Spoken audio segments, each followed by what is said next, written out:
Salut mes dreamers, j'espère que vous allez bien. Aujourd'hui on se retrouve dans une vidéo un petit peu particulière. J'avais pas prévu de la faire tout de suite et puis en fait j'ai carrément eu envie de vous en parler parce que j'ai besoin d'en parler. Je vais vous parler de la suite de ma dépression, suite et fin. Et voilà, j'avais envie de faire cette petite vidéo, j'espère que ça vous plaira. Prenez un petit truc à manger, un petit truc à boire et puis on se lance tout de suite.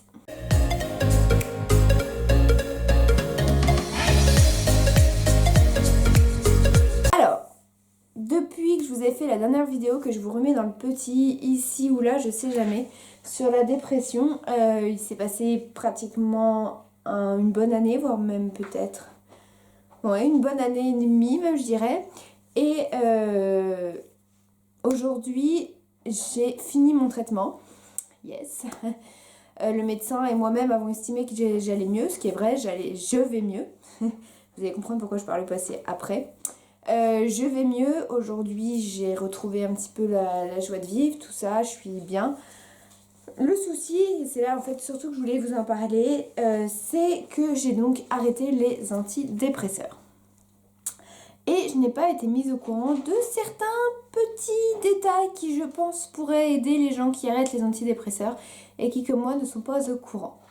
Je prenais du citalopram, voilà, qui était un antidépresseur qui faisait son job, que je prenais donc au début un tous les jours, ensuite je suis passée à un demi tous les jours, j'ai descendu à un demi tous les 2 jours et ensuite j'ai terminé par un demi une fois par semaine. Voilà, donc ça c'est le rythme normal d'un arrêt d'antidépresseur, faut jamais arrêter comme ça.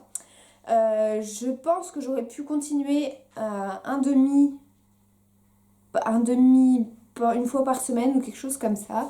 Moi j'ai suivi ce que le médecin m'a dit, maintenant je regrette un petit peu de ne pas l'avoir fait. Tout simplement parce que j'ai masse d'effets secondaires. Yes! Mais quand je vous dis masse d'effets secondaires, c'est que j'ai jamais eu ça. Heureusement que j'ai pas arrêté les antidépresseurs avant de partir à Walt Disney World parce que clairement je me serais dit c'est pas possible, il y a un truc qui va pas. Alors j'ai arrêté, ça va faire une semaine et demie à l'heure où je tourne cette vidéo. Et au début, bon bah ça allait. Et puis je me suis mis à ressentir un petit peu de la... de la flemme, vous voyez. Mais le genre de flemme pas très bon. Le genre de flemme où t'as plus rien envie de faire, vous voyez. Le truc bien annonciateur d'un truc qui va pas, quoi. Bon, je me suis dit ok, c'est une journée, bon ça peut arriver, voilà. Et au début, j'ai pas pensé que c'était les antidépresseurs, hein. Je vous dis les symptômes dans lesquels ils sont arrivés. Donc ça a commencé par une petite flemme, flémingite, une fléminite, voilà, un petit truc comme ça, on sait pas trop où ça se passe, on sait pas trop ce que ça fait, mais c'est là, ça se pose. Et puis la petite flémingite, enfin tout ce que vous voulez. Donc ça, je vous dis, c'est sur une semaine et demie. Hein. C'est transformé peu à peu en une bouffe. Ouais, j'ai plus rien envie de faire en fait, je suis déprimée. Ouais, je resterais bien dans mon lit toute la journée non-stop, je n'ai rien faire. Ouais. Et je me suis dit, c'est bizarre, c'est des symptômes qui commencent à me parler. Bon, c'est pas trop grave, j'ai pas le pire qui est revenu encore, mais bon, c'est chelou quand même, je vais surveiller. Je vous dis ça fait peut-être plutôt 2 semaines parce que ça a commencé vraiment avant que j'arrête, mais c'était moi. Et je prenais un demi-comprimé tous les deux fois par semaine. Voilà. Donc il y a eu cette petite flémingite. Après je me suis mis à avoir, et là j'ai toujours, des gros vertiges. Des vertiges, mais des bons vertiges, vous voyez. Vous êtes assis, là je suis assise, et j'ai l'impression que je tiens pas debout en fait, que clairement je suis en train de faire ça. Mais tout le temps, non-stop, du moment où je me lève au moment où je me couche. C'est épuisant. Voilà, petit symptôme suivant, donc rajouter à ça la grosse flemme, donc clairement plus du tout envie de se lever. C'est mis ensuite les maux de ventre que je n'avais jamais eu auparavant. Mais les bons maux de ventre aussi, hein, voilà le truc bien. Et enfin, c'est rajouté mon symptôme préféré et unique au monde, l'anxiété. Yes! Je me suis mise à faire des crises d'angoisse pour rien. C'est-à-dire que, comme quand j'ai vraiment senti que j'allais pas bien, que je faisais ma dépression, c'est parce que j'avais pas réussi à retirer un frein à main de voiture. Et je m'étais mise à pleurer, comme si j'avais perdu quelqu'un de proche, je vous jure, c'était horrible. Et là, ça m'a fait la même chose. Et là, je me suis dit... Au début, j'ai eu peur parce que je me suis dit, ok, donc tu viens d'arrêter les antidépresseurs, ça fait 2 semaines que tu en prends plus que 2 fois par semaine et t'as tout ça comme souci. Surtout que j'ai eu à nouveau les envies de suicide qui sont revenues entre gros guillemets, hein. Je mets vraiment ça entre gros guillemets parce que c'est passé très très vite, mais c'est quelque chose qui m'avait pas effleuré l'esprit depuis que je prenais mon traitement. Et en fait, c'est quand j'ai eu ça, je me suis dit, attends, ça recommence. Donc, quand vous dites que ça recommence, ben évidemment, vous angoissez, enfin dans mon cas. Donc, j'avais des crises d'angoisse très très grosses. Plus mal au ventre, voilà, je vous fais pas de dessin. Jusqu'à ce fameux moment à Disney, où vous n'avez sans doute pas encore vu le vlog à l'heure où je sors cette vidéo, mais si vous me suivez sur Instagram, vous savez, j'ai été malade et j'ai dû me reposer à l'infirmerie. Et en fait, j'avais plus envie d'aller à Disney. Et ça recommençait comme avant en fait. Et je me suis dit, c'est pas possible, ça va pas, ça va pas recommencer. Je viens de sortir de 2 ans de dépression. J'ai fait un chemin, mais enfin, je pensais même pas être capable de faire ça. Et là, j'en suis arrivée où quand je dois aller nourrir mes chats, j'ai même plus la force d'aller nourrir mes chats. Je n'ai plus l'envie. C'est-à-dire que s'ils étaient pas là, clairement, je me lèverais pas, hein. Franchement, je vous le dis, enfin, ça va un peu mieux, mais je me serais pas levée. Je serais restée dans mon lit toute la journée à rien faire parce que je n'avais pas d'envie. J'ai abandonné le sport, j'ai abandonné ma reprise alimentaire. De toute façon, avec le mal de ventre, je pouvais rien manger. J'ai abandonné Walt Disney World, j'ai fait les fast-pass, j'étais dans un état, je vous raconte pas. Enfin, ma wifi avait planté une minute avant, ça m'a fait une crise d'angoisse énorme. J'ai pleuré, mais tellement, enfin, horrible. Changer les litières, faire les lessives, faire le ménage, faire la vaisselle, c'était devenu insurmontable. Je n'avais qu'une envie, c'était de rester dans mon lit, même aller travailler.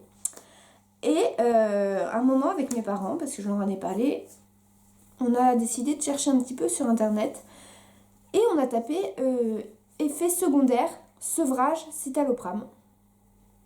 Bingo, il y a tout. Il y a tous les symptômes, maux de ventre, anxiété, crise d'angoisse, flemme, c'est pas dit comme ça, mais tout est revenu. Et en fait, c'est exactement, après j'ai réfléchi, c'est exactement les symptômes que j'ai eu quand j'ai pris mon traitement, quand j'ai commencé mon traitement contre la dépression. Néo, arrête d'avoir peur pour un rien. C'est exactement ça. Et là, je me suis dit, ok, donc tu vas... Maintenant, tu sais ce que t'as, parce que clairement, je sais que c'est ça, c'est le sevrage de ces médicaments-là. Ça a duré entre 1 et 3 semaines, voire 2 mois pour les plus malchanceux. J'espère pas, parce que 2 mois, ça correspond au moment où je pars à Walt Disney World. Qu'est-ce que tu fais? Est-ce que j'appelle le médecin, je lui dis que ça va pas et il me redonne du citalopram?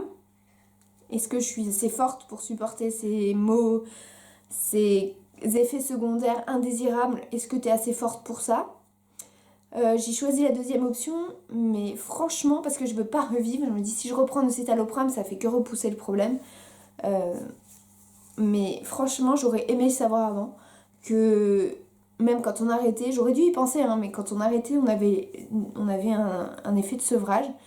Et je pensais pas que ça allait être aussi fort parce que pendant ces quelques jours avant que je découvre que c'était ça, je me suis dit c'est foutu quoi. Ma vieille était repartie pour recommencer. Et moi, rien d'en parler, ça me fait monter les larmes aux yeux parce que je me suis dit tu peux pas. T'as pas le droit de replonger comme t'as plongé. T'as fait tellement de choses depuis, t'as tellement parcouru de chemin, tu peux pas, t'as pas le droit. Donc aujourd'hui, je sais que c'est clairement un état passager. Je croise fort les doigts, mais je pense. Donc j'accepte cet état-là. Je me dis ok, aujourd'hui, enfin en ce moment ça va moins bien. Bon bah tant pis pour le sport par exemple, j'arrête le temps que ça aille mieux. De toute façon que les vertiges c'est même pas la peine. La reprise alimentaire, j'essaye de manger un petit peu mieux que ce que je mangeais. Les crises d'angoisse, je suis sous homéopathie la plupart du temps, sauf 3 fois où j'ai dû prendre un anxiolytique parce que ça allait vraiment pas. Voilà, et pour la flemme, bah écoutez, la flemme, je me fixe juste 2 objectifs à faire la soirée. Là, c'était faire ma vidéo et jouer du violon. Donc la vidéo, ça va être fait, je vais jouer du violon juste après. Mais vraiment, c'est pas plus de 2 objectifs parce que je suis incapable. Si je me mets plus, j'ai qu'une envie, c'est d'aller me mettre sur mon canapé, de m'enrouler d'un plaid et de regarder des vidéos. C'est tout ce que j'ai envie de faire. Donc je me force, petit à petit, ça revient. J'ai moins de crises d'angoisse. Aujourd'hui, j'en ai eu moins. J'ai presque plus mal au ventre, même plus du tout. Voilà, par contre, j'ai encore des crises de larmes, si on peut dire ça. J'en ai encore eu aujourd'hui. Et c'est des crises de larmes, mais on dirait que j'ai vraiment perdu quelqu'un, quoi. Je me mets à pleurer, mais telle une fontaine. C'est horrible. Voilà, donc je sais pas si cette vidéo peut être utile à certaines personnes, mais j'ai ressenti le besoin de la faire pour que vous compreniez un petit peu que même quand on se sèvre, quand on arrête un traitement, bah il y a toujours ces effets secondaires et que la personne, c'est pas pour ça qu'elle retourne en dépression en fait. Et je pense que dans ces cas-là, il faut soutenir la personne le plus possible. Et c'est ce que j'ai de la chance d'avoir des amis qui me soutiennent beaucoup. Voilà, mes parents sont là. Et surtout, j'ai mes chats parce que je vous dis, enfin, vraiment, sans eux, je pense beaucoup à Néo en fait en ce moment, plus qu'à Osiris. Mais si vous, enfin, vous connaissez l'histoire de Néo, j'ai trouvé le jour où j'ai commencé mon traitement et. Désolée, je sais pas pourquoi je pleure. Vraiment, il n'y a rien de triste, mais ça me fait pleurer. Et je veux pas pleurer. 1, 2, 3. Et je pense beaucoup à lui parce que je me dis que... Putain, c'est pas possible. Je suis désolée. Donc je disais, je pense beaucoup à lui parce que je me dis qu'il veut pas que je peux pas lâcher pour lui parce que lui, il s'est battu quand il était petit. Je l'ai trouvé et maintenant ça va mieux. Lui, il va bien. Enfin, je pense, il est en train de jouer avec le tapis, donc je suppose que ça va bien. Donc j'ai pas le droit de lâcher pour lui en fait. Je me bats pour lui. Encore une fois, c'est lui qui m'a sorti et c'est lui qui me sort à nouveau la tête de l'eau.